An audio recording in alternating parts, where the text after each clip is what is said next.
24 साल की अनन्या निषाद और 22 साल के विशाल साहनी के बीच 5 साल पुराना प्यार था। प्रेमी की खातिर अनन्या अपने पति को छोड़ आई थी। अब वह प्रेमी से शादी करने के सपने संजो रही थी। इसी बीच 27 फरवरी 2025 को एक सूटकेस में अनन्या की लाश मिलती है। आखिर किसने की उसकी हत्या?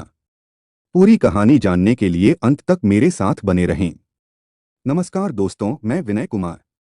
प्रेमिका अनन्या द्वारा पति का घर छोड़कर वापस लौट आने से विशाल बहुत खुश था, लेकिन शादी की बात सुनकर पता नहीं क्यों उसने अजीब सा व्यवहार अपनाना शुरू कर दिया था। उसका कहना था, अभी शादी की इतनी जल्दी क्या है? पहले अपने पैरों पर और मजबूती से खड़ा हो जाऊं, तब शादी करूंगा, ताकि परिवार बढ़े तो उन्हें सुख से पाला पोसा जा सके। अनन्या निषाद अपना मायका बनारस छोड़कर जौनपुर आ गई।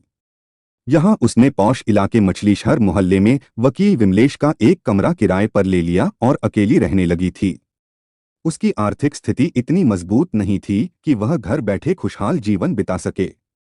इसके अलावा घर पर अकेले बैठे बैठे वह बोर भी हो जाती थी। इसलिए उसने नौकरी करने का मन बनाया।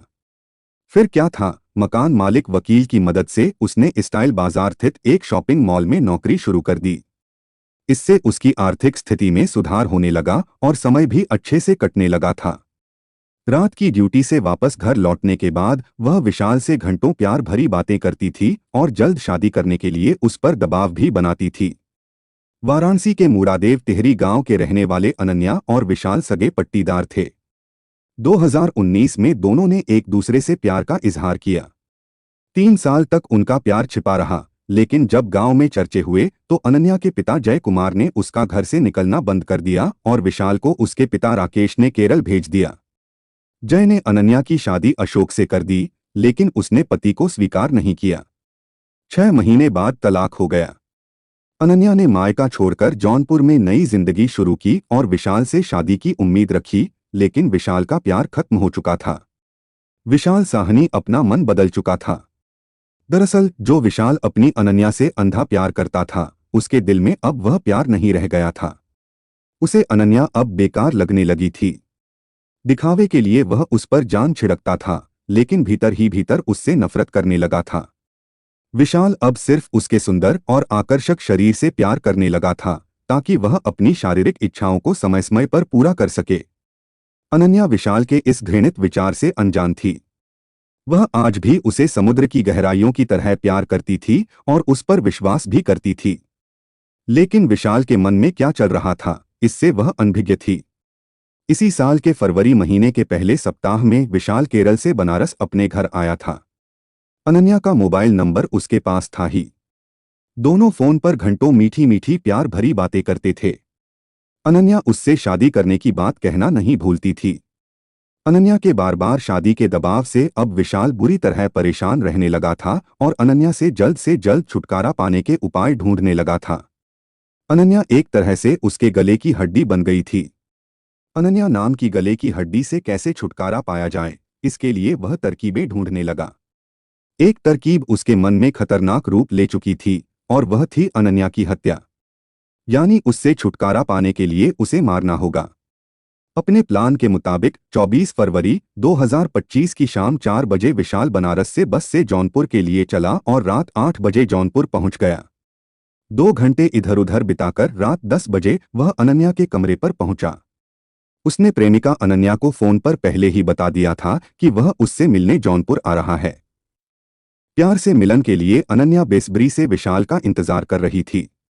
उस समय वह कितनी खुश थी, यह वह किसी को बता नहीं सकती थी। आखिरकार इंतजार की घड़ियां रात 10 बजे खत्म हुई, जब उसने विशाल को अपने सामने खड़ा पाया। उसे देखकर वह फूली नहीं समा रही थी। बहरहाल अनन्या और विशाल देर रात तक जागते रहे। दोनों ने साथ साथ खाना खाया और फिर सो गए। विशाल को नींद नहीं आ रही थी, क्योंकि उसके मन में अनन्या को मौत के घाट उतारने की उथल पुथल मची हुई थी। लेकिन रात में बात नहीं बनी तो उसकी आंखें कब लग गईं, उसे पता नहीं चला। रोज की तरह अगली सुबह यानी 25 फरवरी को अनन्या अपने नियत समय पर उठकर तरोताजा हुई और फिर नाश्ता बनाकर तैयार कर दिया। विशाल सुबह 9 बजे के करीब उठा और फ्रेश होकर दोनों ने एक साथ बैठकर नाश्ता किया। फिर अनन्या खाना बनाने किचन में चली गई, क्योंकि उसे ड्यूटी पर भी जाना था। इसी दौरान अनन्या ने अपनी शादी की बात फिर से विशाल से छेड़ दी। शादी की बात सुनकर वह भीतर ही भीतर जलभुन उठा और गुस्से से लाल हो गया। उसने कहा, अरे कर लूंगा शादी। तुम शादी करने के लिए इतना परेशान क्यों रहती हो? अच्छा समय देखकर शादी कर लेंगे। थोड़ा सा हमें और समय दे दो। विशाल ने अनन्या को समझाने की कोशिश की। देखो विशाल, तुम मुझे धोखा तो नहीं दोगे। मैंने अपने प्यार के लिए अपनी जिंदगी दांव पर लगा दी है। पति का घर छोड़ा, मम्मी पापा का घर छोड़ा, सिर्फ तुम्हारे लिए। अगर तुमने मुझे धोखा दिया तो अनन्या ने कहा, तो क्या कर लोगी? जाओ, नहीं करता शादी, विशाल ने गुस्से में जवाब दिया। इतना सुनते ही अनन्या का गुस्सा भी सातवें आसमान पर चढ़ गया। उस समय विशाल किचन के दरवाजे के सामने खड़ा बातें कर रहा था। अनन्या ने आव देखा न ताव, स्लैब पर रखा चावल निकालने वाला पलटा लिया और घायल शेरनी की तरह विशाल पर टूट पड़ी। यह देखकर कुछ पल के लिए विशाल घबरा गया। पहली बार उसने अनन्या का यह रूप देखा था। फिर क्या था, विशाल और अनन्या के बीच गुत्थम गुत्थी हो गई। अपनी जान बचाने के लिए विशाल ने उसके हाथ से पलटा छीन लिया और उसी पलटे से उसके सिर पर कई वार किए। वार इतने जोरदार थे कि अनन्या वहीं किचन में कटे वृक्ष की तरह फर्श पर धड़ाम से गिर गई और थोड़ी देर में उसकी मौत हो गई। कुछ देर बाद जब विशाल का गुस्सा शांत हुआ तो उसने फर्श पर पड़ी अनन्या को हिलाकर देखा। उसके होश उड़ गए। उसकी सांसें बंद थीं, यानी वह मर चुकी थी। यह देखकर वह घबरा गया और उसका दिमाग काम करना बंद कर दिया। उसकी आंखों के सामने जेल की सलाखें दिखने लगी थीं, लेकिन वह जेल नहीं जाना चाहता था। फिर क्या था? किचन में अनन्या की लाश छोड़कर विशाल दरवाजे पर चिटकनी लगाकर कमरे में लौट आया। कमरे में नजर घुमाकर चारों ओर देखा तो उसे एक कोने में लाल रंग का बड़ा सा सूटकेस दिखाई दिया। झट से उसने सूटकेस खोला और देखा कि उसमें अनन्या के रोजमर्रा के कपड़े और कुछ सामान था। फटाफट उसने सूटकेस खाली किया और सारा सामान फर्श पर उड़ेल दिया। उसी लाल रंग के सूटकेस में उसने अनन्या की लाश को तोड़मरोड़कर भर दिया। लाश ठिकाने लगाने के लिए वह कुछ देर के लिए कमरे पर ताला लगाकर भाड़े का टेम्पो लेने चला गया। टेम्पो वाले को उसने बताया कि कुछ भारी सामान है जिसे रिश्तेदार के यहाँ पहुंचाना है। टेम्पो वाला तैयार हो गया। फिर टेम्पो लेकर वह घर पहुंचा। विशाल लाल सूटकेस को कंधे पर लाद कर बाहर ले आया और टेम्पो पर लाद दिया। वहां से वह कोतवाली के वाजिदपुर तिराहे पर उतर गया और भारी सूटकेस को कंधों पर लादकर कमला हॉस्पिटल के सामने स्थित झाड़ियों में फेंककर बनारस के लिए बस पकड़कर चल दिया। सबूत मिटाने के लिए उसने अनन्या का फोन अपने पास रख लिया था ताकि पुलिस ट्रेस करके उस तक न पहुंच सके। उस समय सुबह के 10:34 हो रहे थे। अनन्या निषाद की हत्या का विशाल साहनी को बहुत दुख था और पश्चाताप भी।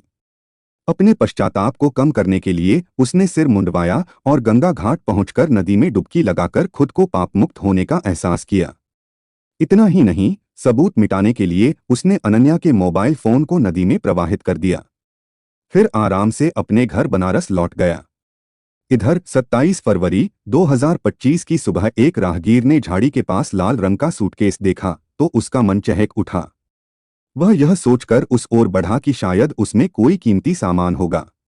जैसे ही उसने सूटकेस की चेन थोड़ी सी खोली, उसमें से पैर निकल आया। यह देखकर उसके मुंह से चीख निकल पड़ी और वह उल्टे पांव लाश लाश चिल्लाते हुए बाहर भागा। थोड़ी देर में वहां तमाशबीनों की भारी भीड़ जमा हो गई। उसी भीड़ में से किसी ने कोतवाली थाने को फोन कर दिया। सूटकेस में लाश मिलने की सूचना पाकर कोतवाल मिथिलेश मिश्र कुछ पुलिसकर्मियों के साथ मौके पर पहुंच गए। सूटकेस खोलकर देखा तो उसमें एक महिला की लाश थी जो बुरी तरह सड़ चुकी थी। पहनावे से वह किसी मध्यम वर्गीय परिवार की लग रही थी। मौके पर जमा तमाशबीनों से कोतवाल मिश्र ने शिनाख्त कराने की कोशिश की, लेकिन उसकी शिनाख्त नहीं हो सकी। कोतवाल मिथिलेश मिश्र ने लाश मिलने की सूचना SP doctor Kaustubh, ASP Arvind Verma और trainee IPS CO Ayush Srivastava को दे दी।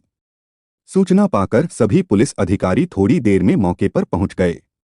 खैर, लाश की शिनाख्त नहीं हुई तो कोतवाल मिथिलेश ने पंचनामा भरकर उसे पोस्टमार्टम के लिए जिला अस्पताल भिजवा दिया।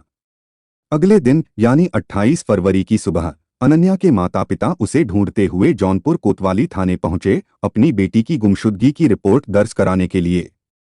दरअसल अनन्या भले ही मायके से दूर रहती थी और माता पिता उससे नाराज रहते थे, लेकिन मोबाइल पर उससे बातें होती रहती थीं। अनन्या की मां 25 फरवरी से ही बेटी से बात करने के लिए उसके मोबाइल पर कॉल कर रही थी। हर बार उसका फोन स्विच ऑफ बता रहा था। यह देखकर वह बुरी तरह परेशान हो गई और अपने पति को यह बात बताई। बेटी का पता लगाने के लिए ही 28 फरवरी को माता पिता बनारस से जौनपुर आए। अनन्या जिस कमरे में रहती थी, वहां मकान मालिक से पूछने पर पता चला कि वह 25 फरवरी से ही नहीं दिख रही थी। उसके कमरे में ताला जड़ा था। किसी अनहोनी की आशंका से माता पिता कोतवाली पहुंचकर बेटी की गुमशुदगी की सूचना दर्ज कराने गए। कोतवाल मिथिलेश मिश्र ने बीते दिन मिली अज्ञात युवती की लाश की तस्वीर उन्हें दिखाई और पहचान करने को कहा। तस्वीर देखते ही माता पिता फफक कर रोने लगे। इसका मतलब था कि वह युवती उनकी बेटी अनन्या थी। लाश की शिनाख्त हो जाने से कोतवाल मिथिलेश मिश्र ने थोड़ी राहत की सांस ली। फिर उन्होंने किसी पर शक होने की बात पूछी तो जय कुमार ने बताया कि 24 फरवरी को जब बेटी से बात हो रही थी तो उसने गांव के ही विशाल साहनी के वहां आने की जानकारी दी थी। विशाल ने ही कोई कांड किया होगा। यह जानकारी उन्होंने एसपी डॉक्टर कौस्तुभ और एएसपी अरविंद वर्मा को दे दी। फिर विस्तार से उन्होंने पूरी बात बताई। इसके बाद पुलिस विशाल साहनी को गिरफ्तार करने वाराणसी पहुंची और उसके फोन नंबर को सर्विलांस पर भी लगा दिया। 1 मार्च 2025 की सुबह विशाल की लोकेशन जौनपुर जंक्शन पर मिली तो पुलिस की तत्परता से वह गिरफ्तार कर लिया गया। पुलिस पूछताछ में विशाल ने अपना अपराध स्वीकार कर लिया। उसकी निशानदेही पर किचन से पलटा भी बरामद कर लिया गया। विशाल से पूछताछ के बाद अनन्या की हत्या की जो कहानी सामने आई वह उपर्युक्त थी। पुलिस ने उसे शाम को अदालत में पेश कर जेल भेज दिया। यह कहानी हमें सिखाती है कि प्रेम में विश्वास और सम्मान सबसे महत्वपूर्ण हैं। विश्वासघात और गलत इरादे न केवल रिश्तों को तोड़ते हैं बल्कि जिंदगियों को भी बर्बाद कर सकते हैं।